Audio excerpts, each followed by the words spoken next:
आज हम करेंगे क्लास 12 पॉलिटिकल साइंस का डेमोक्रेटिक रिसर्जेंस, जो सेकेंड बुक का चैप्टर है। आइए अब शुरू करते हैं बिना किसी देरी के। तो हमने जो पार्टी एंड पार्टी सिस्टम वाला चैप्टर था, पार्टी एंड पार्टी सिस्टम, वो हमने 1971 के इलेक्शन पे छोड़ा था। ठीक है, जो कांग्रेस थी वो 1971 के इलेक्शन में जीत गई थी। फिर क्या हुआ, बहुत सारे चेंजेस आए थे इंडियन पॉलिटिक्स में 1967 में, जिसको पॉलिटिकल अर्थक्वेक भी कहते हैं, अर्थक्वेक भी कहते हैं। ठीक, 1967 के इलेक्शन को पॉलिटिकल अर्थक्वेक भी कहते हैं, क्योंकि इस समय बहुत सारे चेंजेस आए थे। टेंशन हो गया था किसके बीच में, जुडिशरी और गवर्नमेंट के बीच में। ठीक, ये लोग कन्फ्लिक्ट कर रहे थे, एक दूसरे के साथ आर्ग्यू करने लगे थे, बहुत सारे चेंजेस आने लगे थे। फिर क्या हुआ, implementation of pro poor welfare program start किए गए थे बहुत सारे। और फिर स्प्लिट हो गई थी कांग्रेस, किसमें, कांग्रेस आर में और कांग्रेस ओ में। ठीक है, कांग्रेस आर में थे जो इंदिरा गांधी के सपोर्टर थे, और कांग्रेस ओ में थे जो उसके सीनियर लीडर्स थे, जिन्होंने सिंडिकेट बनाई थी। फिर इकोनॉमिक कॉन्टेक्स्ट में क्या आता है कि जो 1971 का इलेक्शन था, उसमें कांग्रेस ने क्या स्लोगन दिया था, गरीबी हटाओ।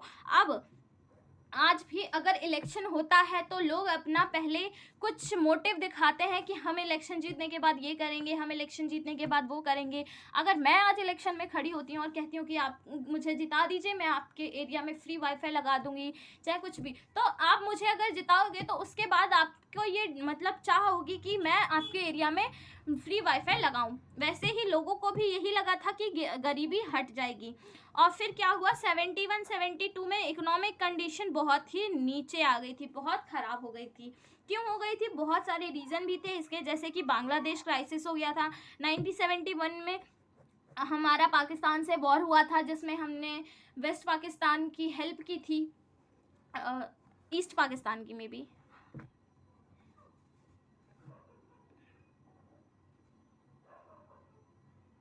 इकोनॉमिक कॉन्टेक्स्ट में ये होता है कि इलेक्शन जो थे 1971 के, उसमें कांग्रेस ने गरीबी हटाओ का स्लोगन दिया था।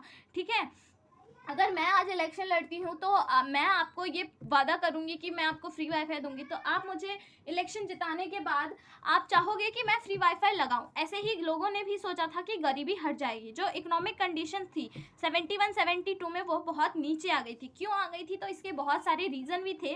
बांग्लादेश क्राइसिस हो गया था 1972 में, 8 लाख ऑफ माइग्रेंट्स आ गए थे बांग्लादेश से इंडिया में। क्यों, क्योंकि 1971 में हमारा जब पाकिस्तान के साथ वॉर हुआ था, तो हमने ईस्ट पाकिस्तान की हेल्प की थी, और फिर उसके बाद बांग्लादेश बना था, और वहाँ से 8 लाख माइग्रेंट्स इंडिया आ गए थे, जिस वजह से बहुत सारा क्राइसिस हो गया था।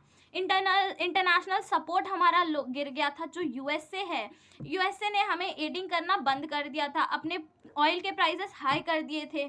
ठीक है, जो प्राइसेस थे वो 23% बढ़ गए थे 1973 में, और 30% बढ़ गए थे 1974 में। कैसे कि अगर आज कोई चीज़ 100 रुपीज़ की है तो 23% 1993 में बढ़ गए थे, तो वो मुझे 123 रुपीज़ की मिलेगी, और 1974 में वो 130 की मिलेगी। तो महंगाई बहुत बढ़ गई थी, जिसका पूरा का पूरा भुगतान किसको करना पड़ा, पीपल को, उनके साथ। फिर क्या हुआ कि इंडस्ट्री जो थी वो गिर गई थी।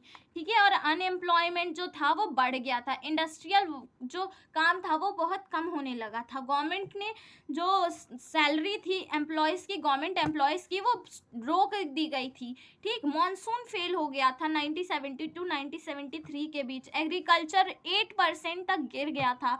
तो 1971 से 1972 के बीच का जो टाइम है वो बहुत ही ज़्यादा डिफ़िकल्ट टाइम रहा।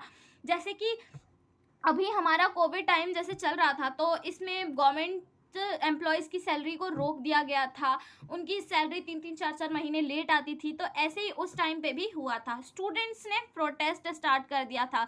क्यों, ये सब के चक्कर में बहुत सारा प्राइसेस हाई हो गया था। ठीक है, मार्क्सिस्ट ग्रुप जो थे वो उभर कर आ रहे थे। ये कौन होते हैं, जो कि पार्लियामेंट में बिलीव नहीं करते हैं। ठीक है, और इनको मार्क्सिस्ट और लेनिनिस्ट या फिर नक्सलाइट के नाम से भी जाना जाता है।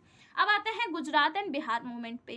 तो जनवरी 1974 में स्टूडेंट एगिटेशन बढ़ गया, किसके through, food grains, cooking oil, essential commodities और करप्शन, इन सब के प्राइजेस हाई हो गए थे और करप्शन भी बहुत हाई हो गया था, जिस वजह से स्टूडेंट ने प्रोटेस्ट करना शुरू कर दिया गुजरात में जनवरी 1974 में।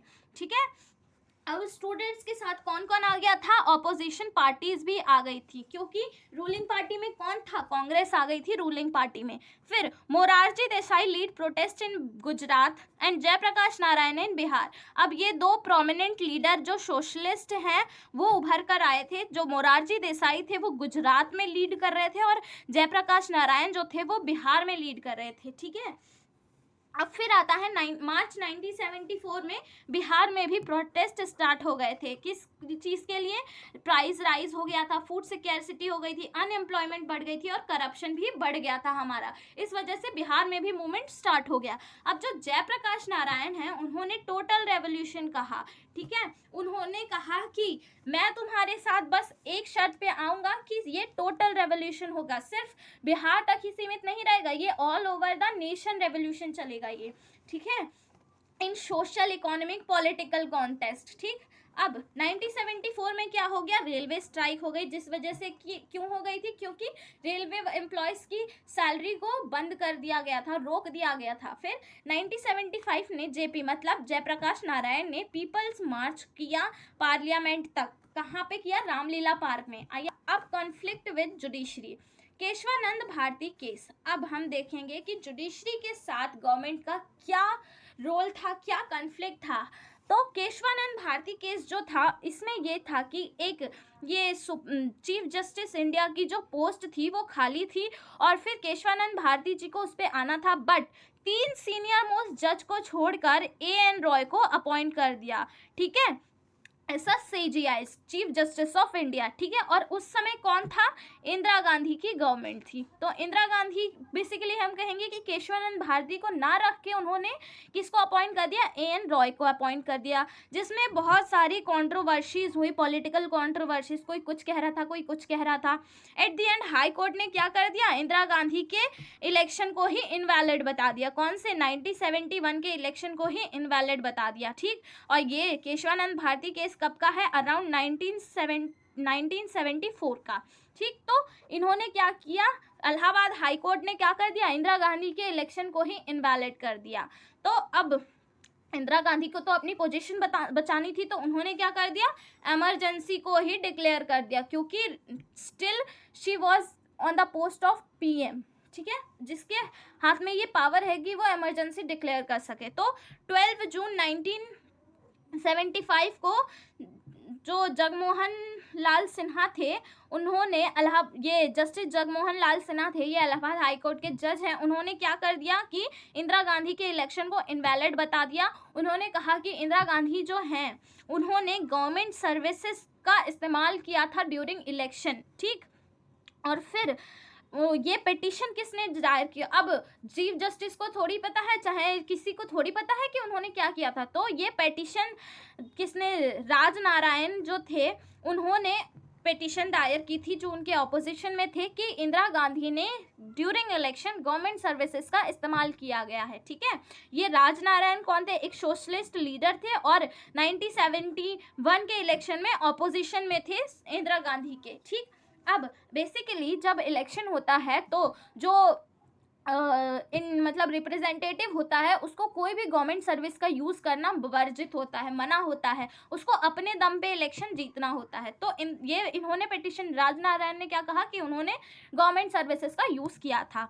फिर on 24 June high court order Indira Gandhi not take part in Lok Sabha but could remain MP। अब हाई कोर्ट ने क्या कह दिया 24 जून को कि जो इंदिरा गांधी है MP तो रहेंगी, बट वो उसमें पार्ट नहीं ले सकती, किसी डिसीजन में अपना राय नहीं दे सकती हैं। ठीक है, तो JP press Indira Gandhi resign and organized a demolition in Delhi Ramlila ground on 25 June 1975। उन्होंने जयप्रकाश नारायण ने एक मार्च निकाली थी रामलीला ग्राउंड तक जाके, और वो क्या कह रहे थे कि रिजाइन कर दें, इंदिरा गांधी अपने PM के पोस्ट से ही हट जाएं।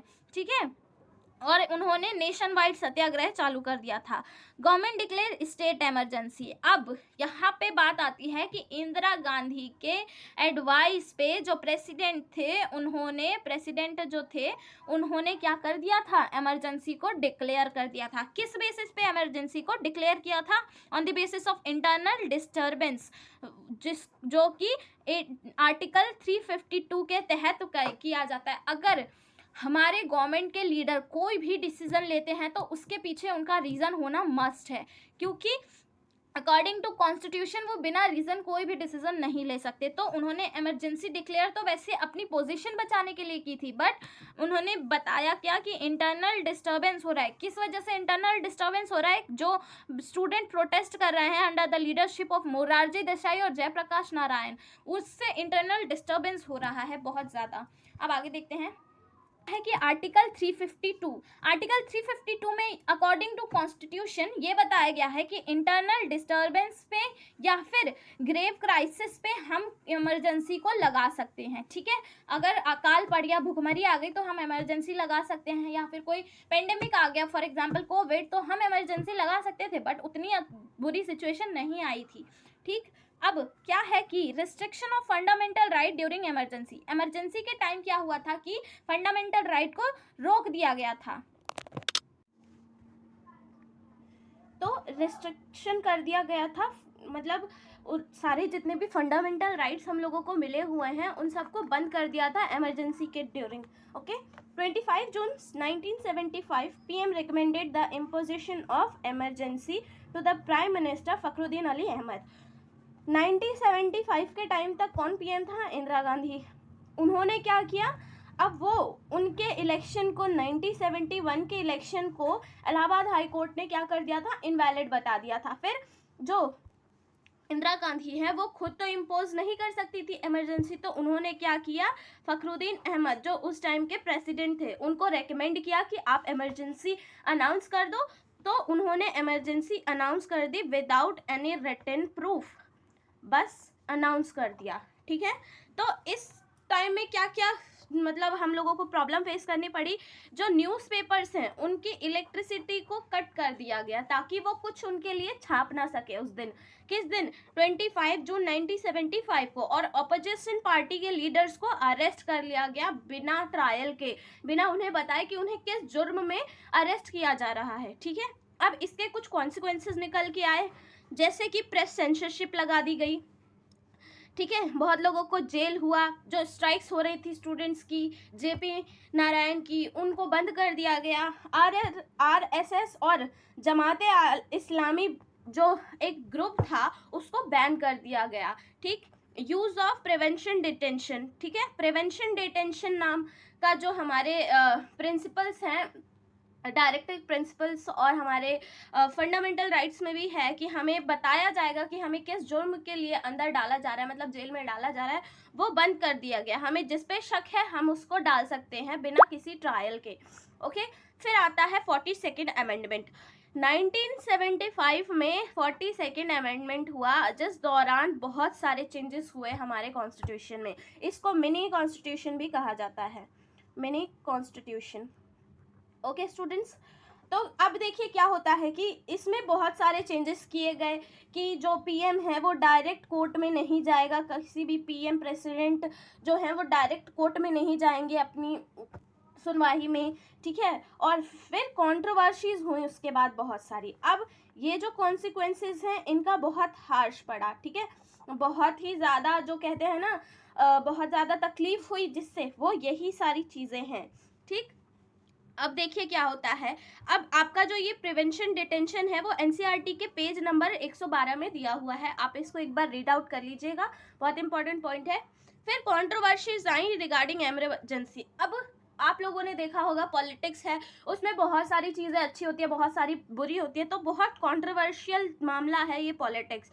कब कोई अच्छा कहता है इसको, कोई बुरा कहता है, तो इसमें कोई भी घटना घटित होगी उस पर कंट्रोवर्सीज आएगी।